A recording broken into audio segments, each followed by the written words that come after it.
राधे राधे, कैसे हैं आप सभी। आशा करता हूं आप सभी बहुत अच्छे होंगे। आज के इस वीडियो में हम लोग क्लास 9th के साइंस का चैप्टर फर्स्ट का लास्ट वीडियो यानी लास्ट पार्ट डिस्कस करने वाले हैं।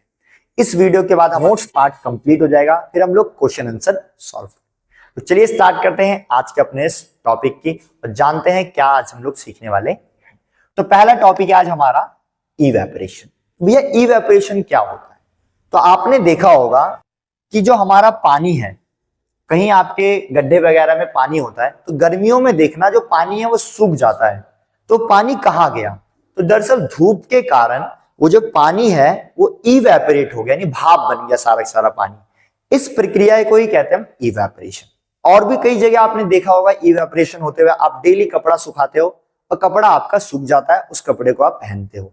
तो ये किसके कारण हो रहा है? वो इवेपोरेशन के कारण हो रहा है। अगर इवेपोरेशन नहीं होता तो आपका कपड़ा कभी भी नहीं सूखता और आप गीले कपड़े पहन के इधर उधर घूम रहे होते। और भी कई जगह इवेपोरेशन देखने को हमें मिलता है, हम आगे एक एक करके जानेंगे। जैसे आप देखना, छत पे आप बहुत गर्मी है तो रात को सोने से पहले हम लोग छत पे क्या कर देते हैं? पूरा पानी डाल देते हैं। तो छत जो है पूरी की पूरी क्या हो जाती है? ठंडी हो जाती है और पानी तुरंत सूख जाता है। तो वो पानी क्या हुआ? इवेपोरेट हो जाता है। तो इवेपोरेशन को थोड़ा और मतलब डेफिनेशन के रूप में समझते हैं। तो इवेपोरेशन एक सरफेस फेनोमेनन है। क्या है? सरफेस फेनोमेनन है।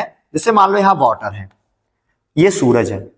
क्या होता है कि यहां पर हमारा जो पार्टिकल्स हैं, सूरज के कारण इसको एनर्जी मिलती है। यहां पर जो ऊपर की लेयर है, इस वाले पार्टिकल को क्या मिलती है? एनर्जी। अब जब एनर्जी मिलती है तो फोर्स ऑफ अट्रैक्शन कम होता है और ये जो पार्टिकल है पानी के, वो क्या बन जाते हैं? वेपर बन जाते हैं। जिसे इस प्रोसेस को कहते हैं इवेपोरेशन। होता क्या है, कोई लिक्विड अगर गैस बनाना है, वेपर बनाना है, तो उसको हम लोग क्या करते हैं? मान लो ये लिक्विड है, इसमें हम लोग इसको हीट करते हैं। जब हीट करते हैं तो बॉइलिंग पॉइंट आता है। इस वाले लिक्विड का क्या आएगा? Boiling point. तब जाकर के वो क्या बनता है? वेपर बनता है। तो उस प्रोसेस को कहते हैं वेपराइजेशन। लेकिन इवेपोरेशन थोड़ा सा डिफरेंट है। इसमें भी लिक्विड से क्या बन रहा है? वेपर बन रहा है, बट टेम्परेचर बॉइलिंग पॉइंट से कम भी हो सकता है। यानी बॉइलिंग पॉइंट से कम में भी ये क्या बनने लग जाता है? गैस बनने लग जाता है। इसे कहते हैं इवेपोरेशन। जैसे पढ़ते हैं, the process of liquid changing into vapour या gas at any temperature below its boiling point. यानी जरूरी नहीं है कि बॉइलिंग पॉइंट पे आकर के ही वेपर बने, बॉइलिंग पॉइंट से कम पे भी, टेम्परेचर पे भी वो वेपर बनने लग जाता है। Is called evaporation. जिसका हम लोग एग्जांपल देखते हैं। देखो यहाँ समुद्र है, समुद्र से पानी जाता है, बादल बनता है, बादल आगे आगे धीरे धीरे जाते जाते जब बहुत सारा पानी इकट्ठा हो जाता है तो फिर वो बादल बरसता है, फिर हमारे घरों में पड़ता है, फिर घरों से फिर नालियों में आता है, नालियों से फिर वो नदियों में जाता है, नदी कहाँ पहुंच जाता है? समुद्र में।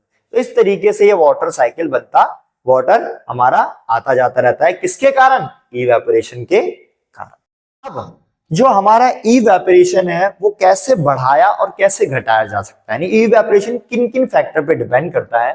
तो पहला फैक्टर है हमारा टेम्परेचर, दूसरा है सरफेस एरिया, तीसरा है हमारा ह्यूमिडिटी एंड चौथा है विंड। इन चार कारणों से ये बढ़ भी सकता है और घट भी सकता है। जैसे टेम्परेचर, तो भैया टेम्परेचर बढ़ेगा तो इवेपोरेशन बढ़ेगा। जाहिर सी बात है, गर्मी के मौसम में देखना आपके कपड़े जल्दी सूख जाते हैं। क्यों? टेम्परेचर ज्यादा है, सूरज की रोशनी ज्यादा आ रही है, तो भैया आपके पार्टिकल जल्दी जल्दी क्या बन रहे हैं? वेपर बन रहे हैं। तो टेम्परेचर बढ़ेगा तो इवेपोरेशन बढ़ेगा, टेम्परेचर घटेगा तो इवेपोरेशन घटेगा। सेकंड है सरफेस एरिया। सरफेस एरिया बढ़ा दो तो सरफेस एरिया बढ़ा दो तो इवेपोरेशन बढ़ता है, या सरफेस एरिया घटा दोगे तो इवेपोरेशन घटेगा। जैसे आप कपड़े सुखाते हो तो कपड़े को आप जनरली क्या करते हो? पूरा फैला करके फिर जाके सुखाते हो। क्यों? आपने सरफेस एरिया बढ़ा दिया, सूरज की रोशनी ज्यादा सरफेस एरिया पे पड़ रही है, जल्दी जल्दी पार्टिकल इवेपोरेट होते हैं। ह्यूमिडिटी, ह्यूमिडिटी का मतलब होता है कि जो हमारे इन्वायरमेंट में, जो हवा में पानी की मात्रा होती है, तो पानी की मात्रा ज्यादा है, इसका मतलब ह्यूमिडिटी क्या है? ज्यादा। जैसे बरसात के मौसम में, ठंड के मौसम में जो पानी और जो हवा होती है उसमें ह्यूमिडिटी क्या होती है? ज्यादा। तो बरसात के मौसम में देखना या आप ठंड के मौसम में देखना, आपके कपड़े जल्दी सूखते नहीं है। क्यों? क्योंकि ऑलरेडी पानी में ह्यूमिडिटी है।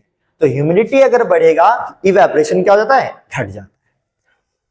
चौथा और आखिरी है विंड स्पीड, यानी हवा की अगर स्पीड ज्यादा, हवा तेज तेज चल रही है तो आपका इवेपोरेशन बढ़ जाता है, कपड़े देखना आप जल्दी जल्दी सूखते हैं। तो भैया हमारा विंड स्पीड बढ़ेगा तो इवेपोरेशन बढ़ता है। अब एक इंपॉर्टेंट क्वेश्चन है और इससे रिलेटेड बहुत सारे अभी क्वेश्चंस हम लोग समझेंगे, बहुत सारे इंपॉर्टेंट टॉपिक समझेंगे हम लोग, जिसमें आपको पता चलेगा कि हमारे साथ बहुत सारी ऐसी एक्टिविटीज हो रही है जो इवेपोरेशन के कारण होती। तो क्वेश्चन क्या है, why does evaporation produce cooling, यानी इवेपोरेशन जहां जहां होता है वहां वहां हमें ठंडक महसूस होती है, ठंडापन फील होता है। जैसे जैसे मैं एग्जांपल ले लो तो गर्मी में हम लोग पसीना हो जाता है, तो जब पसीने में आप कहीं ठंडे मतलब पंखा वगैरह चला तो आपको ठंडक महसूस होती है, तो वहां भी इवेपोरेशन काम आ रहा है। या आपने देखा होगा छत वगैरह पे हम लोग पानी डालते हैं गर्मी के मौसम में, तो आपको देखना छत ठंडी हो जाती है, तो ऐसा क्यों हो रहा है, ठीक है। या आप लोग जो कूलर वगैरह, जो आप कूलर देखते हो, तो कूलर को आप लोग जितनी ज्यादा गर्मी में रखोगे, यानी गर्म जगह पे रखोगे, तपती धूप में रखोगे, उतना ज्यादा आपके रूम में ठंडी हवा देता है। तो वो क्यों देता है वो अभी हम लोग समझेंगे। जैसे हमारा पानी की मिट्टी का बर्तन होता है, तो उसमें हम देखना पानी ठंडा हो जाता है, तो देखना क्यों होता है ठंडा, इवेपोरेशन के कारण। सबके रीजन अभी हम लोग समझने वाले हैं। या तो एक एक करके समझते हैं कि इवेपोरेशन से कूलिंग कैसे होती है। जैसे आपका नेल पॉलिश रिमूवर होता है, एसीटोन वगैरह, आप हाथ पे डालो, तो आप हाथ पे डालोगे देखना ठंडक महसूस होती है। क्यों होती है? जैसे आपने हाथ पे डाला तो वो हाथ की जो हीट, जो हाथ की जो गर्मी होती है उसको लेके वो इवेपोरेट हो जाता है। तो जब हाथ जितने एरिया में वो एसीटोन था, उतनी एनर्जी को, यानी उतने जगह की एनर्जी लेकर के वो इवेपोरेट हो गया, और जब इवेपोरेट हो गया तो वो एरिया पहले के मुताबिक क्या हो जाता है, ठंडा हो जाता है, जिसके कारण आपको ठंडक महसूस होती है। फिर से मान लो, फिर से समझा देता हूं मैं, ये आपका हाथ था, यहाँ एसीटोन रखा, इतने एरिया पे आपको ठंडक लगती है। क्यों?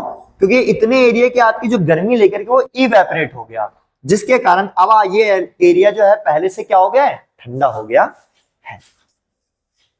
सेकंड, आपका जो मटके का पानी होता है वो कुछ टाइम बाद देखना आपका ठंडा हो जाता है। तो होता क्या है, आपने इसको पूरा पानी से भर दिया और मटके में होते हैं छोटे छोटे क्या, छेद, तो उन छोटे छोटे छेद से धीरे धीरे पानी क्या आता है, बाहर आता है। और जब पानी सतह पे आता है तो एक तो सूरज यानी गर्मी, बाहर की गर्मी, और एक अंदर की गर्मी लेकर के ये जो पार्टिकल्स हैं वो इवेपोरेट हो जाते हैं। यानी जो बाहर के पार्टिकल्स हैं वो क्या करते हैं, जो पानी के पार्टिकल्स रिस रिस करके बाहर आए हैं, वो अंदर की गर्मी को लेकर के इवेपोरेट हो जाते हैं, और पहले के मुताबिक जो पानी है वो ठंडा हो जाता है। ये इंपॉर्टेंट क्वेश्चन हम लोग डिस्कस कर रहे हैं, जो पेपर में आपको जरूर देखने को मिलेगा। सेकंड, पहला हो गया, सेकंड हो गया। अब देखो, छत पे हम लोग पानी डाल देते हैं, तो छत पे पानी डालने से छत ठंडी क्यों हो जाती है? तो ये आपका छत है, आपने यहां पूरे पे पानी डाल दिया, छत गर्म थी, पानी जैसे ही डाला तो छत की गर्मी लेकर के जो पानी है वो इवेपोरेट हो गए, तो छत पहले के मुताबिक क्या हो गया, ठंडा। बहुत सिंपल है, इसी की तरह हो गया। चौथा, अब इंपॉर्टेंट क्वेश्चन भी आता है कि जो डेजर्ट कूलर होते हैं, यानी जो गर्मी में जो कूलर हम लोग यूज करते हैं, डेजर्ट मतलब रेगिस्तान होता है, तो मतलब जो डेजर्ट कूलर होते हैं, यानी जो गर्मी के कूलर होते हैं, वो हम लोग जितनी गर्मी में रखेंगे, जितना धूप में रखेंगे, उतनी ठंडी हवा देगा। क्यों? तो भैया आप देखो, ये कूलर का स्ट्रक्चर है, मान लो यहां उसकी क्या होती है, पंखड़ियां होती है, ठीक है। थोड़ा मेरा ड्राइंग अच्छा नहीं है तो आप देख लेना। तो यहां पर तो कोई घास नहीं लगा रहता, बाकी इस तरफ, पीछे की तरफ और साइड में घास लगा रहता है, और घास पे क्या चल रही होती है, पानी चल रहा होता है। तो जब इस पे पानी आती है, ठीक है, तो एक तो आपने धूप में रखा है, तो धूप के कारण इस जो पानी चल रहा है ये इवेपोरेट होते हैं। क्या होते हैं? दो कारणों से इवेपोरेट होते हैं। एक तो अंदर की गर्मी, जो अंदर गर्मी है उसको लेकर के क्या होते हैं, ये इवेपोरेट होते हैं। साथ में धूप के कारण इवेपोरेशन और ज्यादा हो जाती है, और जब इवेपोरेशन होती है तो ये एरिया पहले के मुताबिक क्या हो जाता है, ठंडा हो जाता है, और ये जब पंखा चलता है तो ठंडी हवा आपके रूम में फेंकता। तो जितनी ज्यादा धूप होगी उतना ज्यादा इवेपोरेशन होगा, उतना ज्यादा ये एरिया ठंडा होगा, उतनी ज्यादा आपको ठंडी हवा मिलेगी। धूप कम होगा, इवेपोरेशन कम होगा, जिसके कारण ये एरिया आपका ठंडा कम होगा और आपको ठंडी हवा जो है वो कम मिलेगी। इसीलिए आपको कभी भी वो धूप में रखना चाहिए।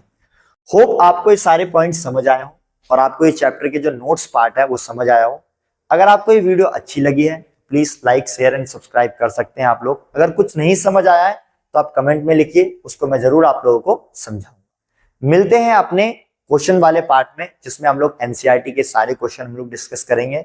पहले हम लोग एनसीईआरटी के अंदर यानी इंडेक्स के क्वेश्चन डिस्कस करेंगे, उसके बाद हम लोग सारे के सारे जो एनसीईआरटी के एक्सरसाइज के क्वेश्चन है वो डिस्कस करेंगे, ताकि ये आपको चैप्टर और अच्छी तरीके से समझ आए।